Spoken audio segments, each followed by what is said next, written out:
గ్రామ పంచాయతీలు అభివృద్ధి చెందాలంటే గ్రామాల్లో పరిసరాల పరిశుభ్రత చాలా అవసరమని, అందులో భాగంగానే ప్రతి గ్రామ పంచాయతీలో స్వచ్ఛదనం పచ్చదనం కార్యక్రమాన్ని ఈ నెల 5వ తేదీ నుంచి 9వ తేదీ వరకు చేయాలని తెలంగాణ రాష్ట్ర ప్రభుత్వం ఈ కార్యక్రమం నిర్వహించడం జరిగిందని, ఈ కార్యక్రమంలో గ్రామంలోని పెద్దలు, యువతీ యువకులు, స్వయం సహాయక సంఘాలు, మహిళలు, గ్రామ పంచాయతీ పరిధిలోని అధికారులు, ప్రజాప్రతినిధులు పాల్గొనాల్సిందిగా తెలంగాణ రాష్ట్ర ప్రభుత్వం నిర్దేశించింది. ముఖ్యంగా ప్రతి ఇంటికి ప్రత్యేక మరుగుదొడ్లు మంజూరు చేయాలని, మంజూరు లేని వారికి మంజూరు ఇవ్వడం జరుగుతోందని, గ్రామంలో ప్రతి ప్రభుత్వ కార్యాలయాల్లో పరిశుభ్రంగా ఉంచాలని, విద్యార్థులకు పచ్చదనం స్వచ్ఛదనంపై వ్యాసరచన పోటీలు పెట్టి వారికి గ్రామాల్లో పరిశుభ్రత గురించి అవగాహన కల్పించడం లాంటి కార్యక్రమాలు ఆదేశించాలని, దానికి అనుగుణంగా మావల మండలం వాగాపూర్ గ్రామంలోని వీధుల్లో ప్రభుత్వ పాఠశాల విద్యార్థులతో కలిసి ర్యాలీ నిర్వహించడం జరిగింది.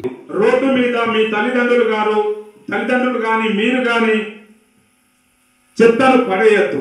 మీ చెడి చెత్తను గాని పొడి చెత్తను గాని ఇప్పుడు పంచాయత్ సెక్రటరీ గారు ఎట్లయితే చెప్పిండ్రో చెత్తని అట్లాగే ఉంచి ఒక బుట్టలో దాచిపెట్టి మరి ట్రాక్టర్ మీ వాడకట్టు కట్టినప్పుడు దాంట్లో వేయాలి. వేస్తారు కదా, మరి మీరే ఆ బాధ్యత.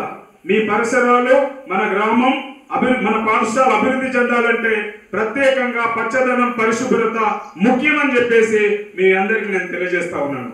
ఎందుకనంటే మీరు 100 మంది విద్యార్థులు ఉన్నారు. ఈ రోజు 100 మంది విద్యార్థులు ఈ రోజు మీ అమ్మ నాన్న రాలేకపోవచ్చు, కానీ మీరు ఇంటికి వెళ్ళి చెప్తే ఈ పచ్చదనంపై చాలా అవగాహన పెరిగి మనం గ్రామం అభివృద్ధి దిశగా మరి మరో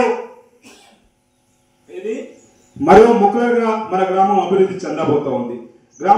ఈ గ్రామంలో అందరం సమైక్యంగా అందరం పాల్గొని మన గ్రామాన్ని మరో ముఖ్యంగా జిల్లా స్థాయి అవార్డును ఎన్నుకునే విధంగా మరిన్ని అప్డేట్స్ కోసం మా ఛానల్ ని సబ్స్క్రైబ్ చేయండి.